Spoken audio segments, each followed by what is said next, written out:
दोस्तों, जिस प्रकार आपको फिजिक्स में सिंपल और आसान क्वेश्चन पूछे गए, जस्ट उसी टाइप के क्वेश्चन आपको बायोलॉजी में पूछे जाएंगे। जी हाँ, बिल्कुल, यानी जिस प्रकार आपको फिजिक्स में पढ़ाया गया इस चैनल के माध्यम से और पूरा क्वेश्चन आपका लड़ा बोर्ड एग्जाम में, जस्ट उसी टाइप के क्वेश्चन इस वीडियो के अंतर्गत हम लोग सॉल्व करेंगे बायोलॉजी के। तो सभी क्वेश्चन को सॉल्व करना है, वीडियो को शुरू से लेकर लास्ट तक देखेंगे और सभी क्वेश्चन को याद रखने का प्रयास करेंगे। टाइम बहुत कम है और अपने दोस्तों में प्लीज एक बार जम करके शेयर कर देंगे। तो चलिए स्टार्ट करते हैं। सबसे फर्स्ट क्वेश्चन आपका स्क्रीन पर, कीट परागित पुष्प तथा परागणकर्ता में किस प्रकार का संबंध है, यानी किस प्रकार का रिलेशन पाया जाता है? सहकारिता या फिर सहभोजिता या फिर सहकारिता या फिर सहविकास। देखिए, इसमें जो रिलेशन होता है, इसमें जो संबंध पाया जाता है वो सहकारिता रिलेशन पाया जाता है, सहकारिता संबंध पाया जाता है। इस तरह से फर्स्ट नंबर क्वेश्चन का आपका बिल्कुल right answer option A right answer होगा। अब देखिए सेकंड नंबर क्वेश्चन कह रहा है कि निम्न में से अकार्बनिक पदार्थों का प्रयोग करते हैं, यानी अकार्बनिक पदार्थ का कौन यूज करता है, कौन प्रयोग करता है? स्वपोषी या फिर अपघटक या फिर मृतोपजीवी या फिर विषमपोषी। देखिए, इसमें जो करता है ये स्वपोषी जो होता है ये क्या करता है? अकार्बनिक पदार्थों का इस्तेमाल करता है, यानी अकार्बनिक पदार्थों का प्रयोग करता है। ठीक है, तो इस तरह से सेकंड नंबर क्वेश्चन का भी राइट आंसर ऑप्शन ए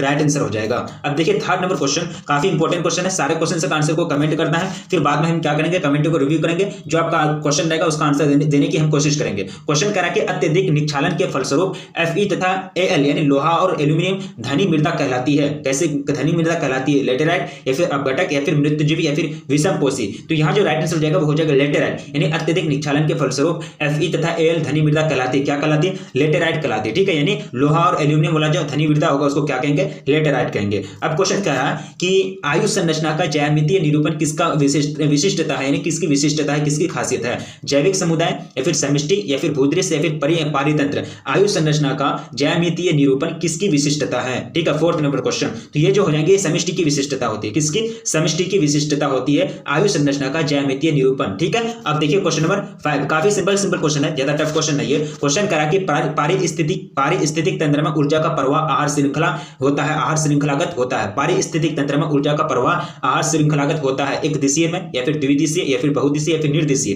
तो ये जो होता है ये एक दिशीय होता है, यानी ये एक दिशीय होता है। ठीक है, यानी एक डायरेक्शन वाला। तो पारिस्थितिक तंत्र में ऊर्जा का प्रवाह आहार श्रृंखलागत होता है तो एक दिशीय होता है, ना कि द्विदिशीय, बहुदिशीय या फिर निर्दिशीय। ठीक है, इस तरह से ऑप्शन ए राइट आंसर हो जाएगा पांचवें नंबर क्वेश्चन का।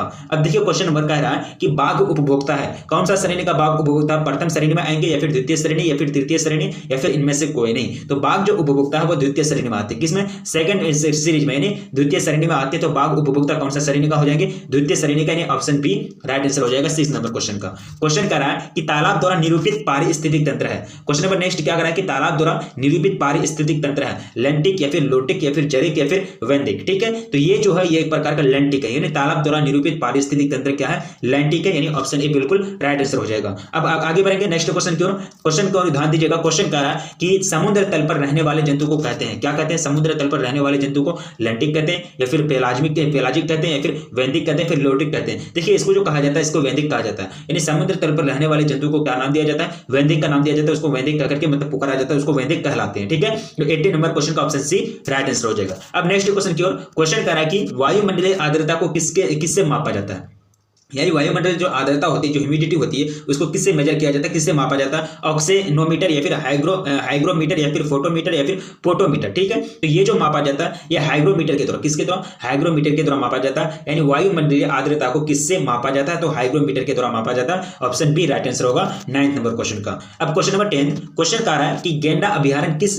राज्य में स्थित है, यानी किस स्टेट में स्थित है? गेंडा अभ्यारण्य किस राज्य में है? असम में या फिर बंगाल में या फिर उत्तर प्रदेश में या फिर बिहार में? तो ये जो गेंडा अभ्यारण्य है यह है आपका असम राज्य में। किसमें? यानी असम स्टेट में आता है। गेंडा अभ्यारण्य किस राज्य में है? तो ये असम राज्य में है, यानी 10 नंबर क्वेश्चन का ऑप्शन ए बिल्कुल राइट आंसर हो जाएगा। अब क्वेश्चन नंबर नेक्स्ट। क्वेश्चन कह रहा है कि विश्व में पाए जाने वाले जैव विविधता हॉट स्पॉट की संख्या इनमें से कौन सी है? ठीक है, यानी विश्व में जैव विविधता, विश्व में पाए जाने वाले जैव विविधता हॉट स्पॉट की जो संख्या है इनमें से कौन सी सही है, कौन सी, यानी कितनी संख्या पाई जाती है हॉट स्पॉट की? ठीक है, 25 या फिर 9 या फिर 34 या फिर इनमें से कोई नहीं। तो टोटल जो संख्या है विश्व में वो है आपका 34। कितना? 34 हॉट स्पॉट पाई जाती है विश्व में। विविधता हॉट स्पॉट पाई जाती है, जैव विविधता हॉट स्पॉट की संख्या कितनी है विश्व में? जैव विविधता हॉट स्पॉट की संख्या टोटल 34 यानी 34 है। ठीक है, अब नेक्स्ट क्वेश्चन की ओर। क्वेश्चन पढ़ेंगे। क्वेश्चन कह रहा कि वन्य जीव संरक्षण अधिनियम प्रस्तुत किया गया। कौन सा वर्ष में प्रस्तुत किया गया? वन्यजीव अधिनियम प्रस्तुत वन्यजीव संरक्षण अधिनियम जो पारित किया गया वो कौन सा साल किया गया? 1972 को या फिर 1981 को या फिर 1986 को या फिर 1991 को? देखिए ये जो पारित किया गया था ये 1972 को किया गया था। कब किया गया था? 1972 को किया गया था वन्यजीव संरक्षण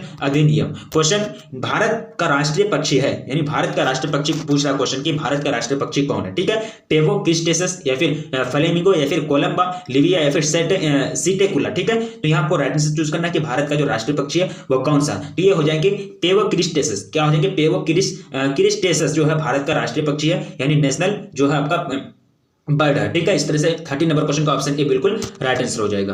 क्वेश्चन कह रहा है कि निम्न में से किस राष्ट्रीय पार्क में चीता निवास नहीं करता है? यानी निम्न में से किस राष्ट्रीय पार्क में चीता निवास नहीं करता, मतलब चीता नहीं रहता? जिम कॉर्बेट में या फिर रंथम बर्ड में या फिर सुंदरवन में या फिर गिर में? तो यहाँ आपको करेक्ट आंसर चूज करना। ये जो गिर है यानी गिर जो पार्क है, गिर राष्ट्रीय पार्क जो है, इसमें चीता निवास नहीं करती है, मतलब चीता इसमें नहीं रहता। चीता को आपको इसमें देखने के लिए नहीं मिलेगा। प्रकाश रासायनिक धूमकोहरा निम्न में से किसका उपयोग है, यानी किससे बनता है? यानी प्रकाश रासायनिक धूमकोहरा इनमें से किससे बनता है, कैसे बनता है, किस किससे मिलकर मतलब क्या क्या चीज मिलकर के प्रकाश रासायनिक धूमकोहरा का निर्माण होता है? सल्फर डाइऑक्साइड पैन एवं धुआं या फिर ओजोन पैन एवं नाइट्रोजन डाइऑक्साइड या फिर ओजोन सल्फर डाइऑक्साइड एवं हाइड्रोकार्बन या फिर सल्फर डाइऑक्साइड कार्बन डाइऑक्साइड एवं हाइड्रोकार्बन। ठीक है, 50 नंबर क्वेश्चन। तो ये जो राइट आंसर हो जाएगा वो जाएगा ओजोन पैन एवं नाइट्रोजन डाइऑक्साइड, ये मिलकर के क्या बनता है? प्रकाश रासायनिक धूमकोहरा का निर्माण होता है। अगला क्वेश्चन कह रहा है कि वायुमंडल के निचले भाग से, यानी वायुमंडल के निचले भाग से शिखर तक वायु स्तंभ यानी कॉलम में ओजोन की जो मोटाई किस यूनिट में मापी जाती है, किस मतलब इकाई में मापी जाती है? ठीक है, डाप्सन इकाई या फिर अरब इकाई या फिर पास्कल इकाई या फिर इनमें से कोई नहीं। वायुमंडल के निचले भाग से शिखर तक वायु स्तंभ तक की जो मोटाई मापी जाती है वो कौन सा यूनिट इस्तेमाल किया जाता है? वहां जो यूज किया जाता है डाप्सन का यूनिट इस्तेमाल किया जाता है, यानी डाप्सन इकाई के द्वारा मापी जाती है। ठीक है, क्वेश्चन का राइट आंसर ऑप्शन ए बिल्कुल राइट आंसर हो जाएगा। अब देखिए क्वेश्चन नंबर नेक्स्ट की ओर बढ़ेंगे। क्वेश्चन काफी सिंपल क्वेश्चन है। क्वेश्चन करा कि इनमें से कौन सी ग्रीन हाउस गैस है, यानी इनमें से कौन ग्रीन हाउस गैस है? मीथेन या फिर कार्बन डाइऑक्साइड या फिर सीएफसी यानी क्लोरोफ्लोरोकार्बन बोलते हैं जिसको, या फिर इनमें से सभी? तो इनमें से क्या हो जाएंगे? सभी हो जाएंगे। 70 नंबर क्वेश्चन का तीनों के तीनों क्या है? ग्रीन हाउस इफेक्ट है, यानी ग्रीन हाउस गैसेस हैं। मीथेन भी, CH4 भी और CO2 भी, उसके बाद CFC भी। तो इनमें से सभी क्या हो जाएंगे? राइट आंसर हो जाएंगे। ऑप्शन डी राइट आंसर हो जाएगा 70 नंबर क्वेश्चन का। अगला क्वेश्चन पढ़ेंगे। क्वेश्चन पूछ रहा है कि क्योटो प्रोटोकॉल संबंधित है, यानी क्योटो प्रोटोकॉल किससे संबंधित है भाई? ओजोन क्षय से या फिर हरितगृह प्रभाव से या फिर जल प्रदूषण से या फिर वन्य जीवन संरक्षण से? ठीक है, तो ये जो क्योटो प्रोटोकॉल संबंधित है ये आपका हरितगृह प्रभाव से, ठीक है, यानी ग्रीन हाउस इफेक्ट यानी हरितगृह प्रभाव से क्योटो प्रोटोकॉल संबंधित है, ना कि ओजोन क्षय से या फिर जल प्रदूषण से या फिर वन्य जीवन का संरक्षण से। ठीक है, यानी हरितगृह प्रभाव से कौन संबंधित है? Kyoto protocol. तो 18 नंबर क्वेश्चन का ऑप्शन बी राइट आंसर हो जाएगा। अब क्वेश्चन नंबर नेक्स्ट ध्यान देंगे। क्वेश्चन कह रहा है कि निम्न में से कौन सा रासायनिक पदार्थ ओजोन परत के मतलब ओजोन के परत पर असर डालता है? निम्न में से कौन रासायनिक पदार्थ ओजोन के परत पर असर डालता है? CFC यानी क्लोरोफ्लोरोकार्बन जिसको बोलते हैं, या फिर क्लोरीन या फिर हेक्सा क्लोरोफ्लोरोकार्बन या फिर मोलेक्यूलर कार्बन। ठीक है, तो 90 नंबर क्वेश्चन आपको करेक्ट आंसर चूज करना है। देखिए ये जो है CFC, जिसको क्या कहते हैं शॉर्ट में CFC कहते हैं, क्लोरोफ्लोरोकार्बन जो है एक ऐसा पदार्थ है जो क्या करता है कि ये एक ऐसा रासायनिक पदार्थ है जो ओजोन के परत पर असर डालता है। क्या करता है? ओजोन के परत पर असर डालता है, उसका लेयर को मतलब एक करते हैं डैमेज पहुंचाता है, और लेयर को डैमेज पहुंचाएगा तो मतलब जो अल्ट्रावायलेट जो रेडिएशन होगा वो डायरेक्ट पृथ्वी पर आ जाएगा। ठीक है, फिर डायरेक्ट पृथ्वी पर आएगा तो आदमी का जो कैंसर है, यानी एक तरह से वहां जो है चर्म कैंसर यानी जो चमड़ा में कैंसर होगा वो स्किन कैंसर बढ़ने का खतरा बढ़ जाएगा। तो इसका राइट आंसर क्या होगा? ऑप्शन ए राइट आंसर होगा। अब देखिए 20 नंबर क्वेश्चन। जब नर और मादा गैमेट में युग्मन होता है तब क्या कहलाता है? जब नर और मादा गैमेट में युग्मन होता है तब क्या कहलाता है? अलैंगिक जनन या फिर लैंगिक जनन या फिर वर्धिकायिक या फिर मुकुलन? तो इसको जो कहलाते हैं क्या कहलाते हैं? लैंगिक जनन कहलाता है। क्या कहलाता है? लैंगिक जनन कहलाता है। जब नर और मादा गैमेट में युग्मन होता है तो क्या कहलाता है? लैंगिक जनन यानी सेक्सुअल रिप्रोडक्शन कहलाता है। 21 नंबर क्वेश्चन। मध्य चक्र यानी मध्य चक्र पाई जाती है, किसमें पाई जाती है? गाय में, भेड़ में, कुत्ता में या फिर इनमें से सभी? तो ये जो पाई जाती है ये किसमें पाई जाती है? 21 नंबर क्वेश्चन। ये इनमें से तीनों के तीनों में पाए जाते हैं मध्य चक्र। ठीक है, अब आगे बढ़ेंगे क्वेश्चन नंबर 21। क्वेश्चन कह रहा है कि उच्च श्रेणी के पौधों में निषेचन होता है। उच्च श्रेणी के पौधों में कैसा निषेचन होता है? बाह्य निषेचन, आंतरिक निषेचन, जल में या फिर हवा में? तो उच्च श्रेणी के पौधों में जो निषेचन होता है वो कैसा निषेचन होता है? आंतरिक निषेचन होता है। किस प्रकार का निषेचन पाया जाता है? आंतरिक निषेचन पाया जाता है उच्च श्रेणी के पौधों में, फर्टिलाइजेशन। अगला क्वेश्चन कह रहा है कि शल्ककंद यानी बल्ब शल्ककंद का उदाहरण है अदरक या फिर जो है या फिर दूब घास या फिर प्याज या फिर आलू, तो आपको राइट आंसर चूज करना है। काफी सिंपल क्वेश्चन है। यहाँ जो प्याज जो है, ऑनियन जो है, ये किसका उदाहरण है? शल्ककंद का उदाहरण है। क्वेश्चन नंबर नेक्स्ट, स्तनधारियों में निषेचन कहाँ होता है? स्तनधारियों में जो निषेचन होता है वो कौन सा पार्ट में होता है? अंडाशय में या फिर वसीय भाग में या फिर गर्भाशय में या फिर फैलोपियन नलिका में? तो स्तनधारी में जो ये होता है निषेचन होता है वो फैलोपियन नलिका में होता है। किसमें? फैलोपियन नलिका में होता है स्तनधारियों में निषेचन। निषेचन कहाँ होता है स्तनधारियों में? फैलोपियन नलिका में होता है।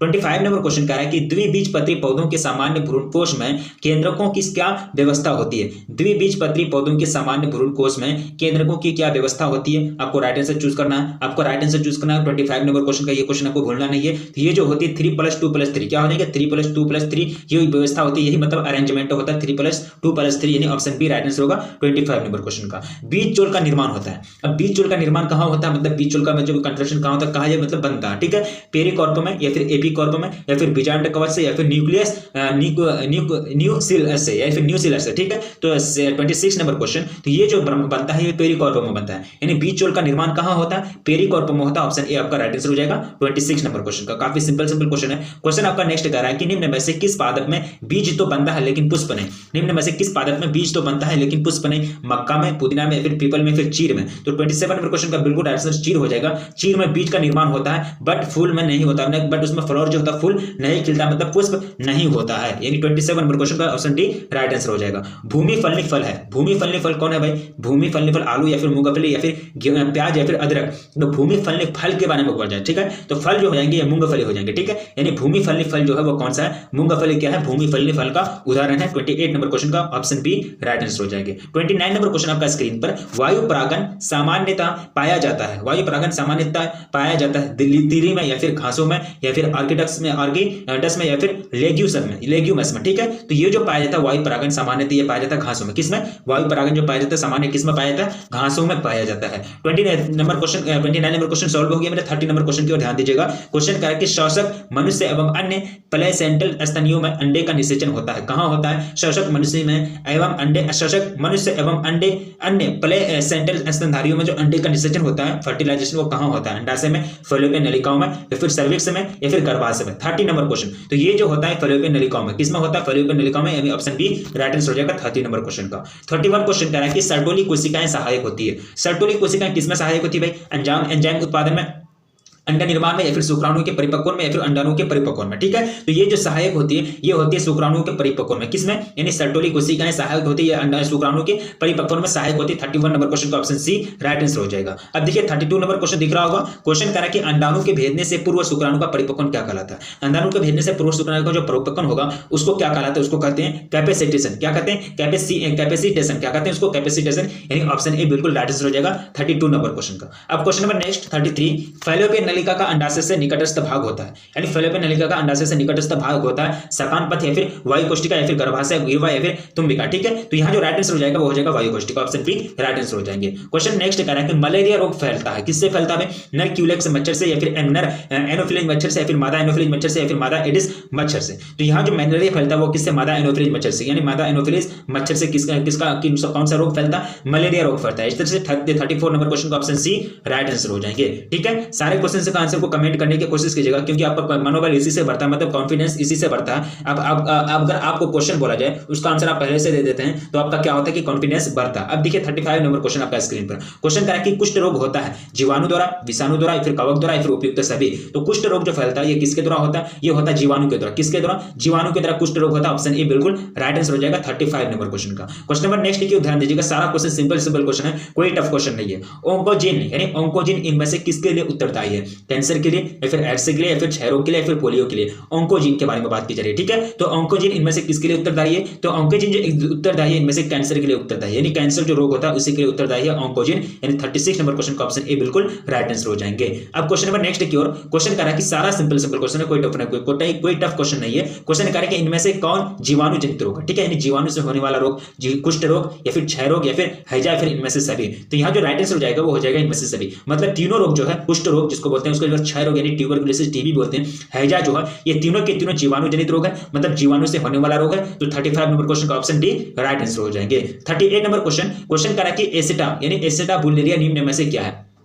एसेटाबुलेरिया निम्न में से क्या है? जीवाणु, शैवाल या फिर प्रोटोजोआ या फिर एकल कोशिका प्रोटीन। ठीक है, एसेटाबुलेरिया निम्न में से क्या है? ठीक है, 38 नंबर क्वेश्चन। तो ये जो है एकल कोशिका प्रोटीन है। क्या है? एकल कोशिका प्रोटीन है एसेटाबुलेरिया, यानी ऑप्शन डी राइट आंसर हो जाएंगे 38 नंबर क्वेश्चन का। क्वेश्चन नंबर नेक्स्ट, आनुवांशिक कूट में कितने कूट होते हैं? आनुवांशिक कूट में कितने कूट होते हैं? 4, 16, 32 या फिर 64? तो आनुवांशिक कूट में जो कूटों की संख्या होती है वो टोटल 64 होती है। कितना होती है? 64। कितना? टोटल 64 की होती है, यानी टोटल 64 पाए जाते हैं कूट आनुवांशिक कूट में। क्वेश्चन करा कि क्वेश्चन क्या करा कि एमनिओसेंटेसिस एक प्रक्रिया है। ठीक है, हृदय में विकार जानने की या फिर दिमाग में कमी ज्ञात करने की या फिर भ्रूण में आनुवांशिक विकास ज्ञात करने की या फिर उपयुक्त सभी। तो 40 नंबर क्वेश्चन का बिल्कुल राइट आंसर हो जाएगा ऑप्शन बी, यानी दिमाग में कमी को ज्ञात करने के लिए, जो डिफेक्ट होता है दिमाग में मेंटल में, तो उसको ज्ञात करने के लिए एमनिओसेंटेसिस एक प्रोसेस है, एमनिओसेंटेसिस एक प्रक्रिया। तो 40 नंबर क्वेश्चन का ऑप्शन बी बिल्कुल राइट आंसर हो जाएंगे। ठीक है, अब देखिए क्वेश्चन नंबर नेक्स्ट। क्वेश्चन करा कि सहेली जो कि मादा गर्भनिरोधक पुटी का गोली होती है प्रयोग की जाती है मासिक, रोजाना या फिर साप्ताहिक, तिमाही। ठीक है, तो ये जो यूज किया जाता है, जो प्रयोग किया जाता है रोजाना किया जाता है, पर डे यानी डेली। ठीक है, अब देखिए 42 RU486 दवा प्रयोग में लाई जाती है। 42 नंबर क्वेश्चन का गर्भपात कारक के रूप में। ठीक है, गर्भपात कारक के रूप में, यानी ऑप्शन बी राइट आंसर हो जाएंगे RU486 नाम याद रखना है, कोड लगा हुआ है 486। ठीक है, देखिए जन्म नियंत्रण सर्वाधिक उपयुक्त विधि है, गर्भपात या फिर मुख्य गोलियां या फिर विरेचन या फिर इनमें बदलाव। ठीक है, राइट आंसर चूज करना कि जन्म नियंत्रण सर्वाधिक उपयुक्त विधि है। जन्म नियंत्रण का जो सर्वाधिक उपयुक्त विधि है वो कौन सा इफेक्टिव होगा, वही आपसे चूज करना है। तो ये हो जाएंगे ऑप्शन डी आपका राइट आंसर हो जाएंगे। ठीक है, अब देखिए क्वेश्चन नंबर 44 कह रहा है कि केंद्रीय औषधि अनुसंधान संस्थान द्वारा कौन सी गर्भ निरोधक गोली तैयार की गई है? तो आपको पता होना चाहिए कि उसके द्वारा जो तैयार की गई है, सहेली को तैयार की गई। किसके? मतलब सहेली को तैयार किया गया है। 45 नंबर क्वेश्चन कह रहा है कि 21वें गुणसूत्र के ट्राइसोमी में कौन सी आनुवंशिक बीमारी होती है? 21वें गुणसूत्र के ट्राइसोमी में कौन सी आनुवंशिक बीमारी होती है, डिजीज होती है? क्लाइनफेल्टर सिंड्रोम या फिर टर्नर सिंड्रोम या फिर दात्र कोशिका अर्धता या फिर डाउन सिंड्रोम। ठीक है, तो ये जो होती है डाउन सिंड्रोम की बीमारी होती है। ठीक है, यानी 21वें गुणसूत्र के ट्राइसोमी में कौन सी आनुवंशिक बीमारी? तो डाउन सिंड्रोम जो है एक प्रकार की आनुवंशिक बीमारी है, तो यही प्रकार की बीमारी होती है। तो 45 नंबर क्वेश्चन का ऑप्शन डी बिल्कुल राइट आंसर हो जाएंगे। ठीक है, तो कितना क्वेश्चन कवर किए? 1 से स्टार्ट किए, लगभग 1 से स्टार्ट किए 45 क्वेश्चन सोल्व किए। ठीक है, और सारा क्वेश्चन इंपॉर्टेंट क्वेश्चन है, और जो क्वेश्चन आपको याद नहीं है तो उसका स्क्रीनशॉट लेंगे, उसका स्क्रीनशॉट लेकर के 1 से 2 बार देखेंगे, वो आपको याद हो जाएगा। ठीक, इसी तरह से आपको तैयारी करनी है, और जितने भी मटेरियल्स होते हैं, जितने भी क्वेश्चन होते हैं बोर्ड एग्जाम के लिए, वो सारा चीज आपको प्रोवाइड किया जाए इस चैनल के माध्यम से। और अगर वीडियो को लाइक नहीं किए तो प्लीज वीडियो को लाइक कर दीजिए, क्योंकि वीडियो बनाने में काफी मेहनत लगती है। और अपने दोस्तों में एक बार जम करके शेयर कर दीजिए, क्योंकि इस तरह का कंटेंट उनको भी मिलना बहुत जरूरी है। और एक बार मैं बता दूं कि आप जो भी केमिस्ट्री, बायोलॉजी या फिर फिजिक्स जितने भी पढ़ते हैं, जितने भी आपका साइंस सब्जेक्ट है, वो सारा चीज आपको प्ले लिस्ट में जाकर के मिलेगा, चैनल का प्ले लिस्ट में जाकर के सब कुछ आप कवर कर सकते हैं। ठीक है, क्योंकि चैनल आपका बहुत इंपॉर्टेंट चैनल है और आपको बोर्ड एग्जाम के लिए काफी कारगर साबित होगा, हेल्पफुल साबित होगा, इसलिए चैनल को सब्सक्राइब जरूर कर लें। तो रखिए अपना ख्याल, मिलेंगे फिर नेक्स्ट वीडियो में, तब तक के लिए।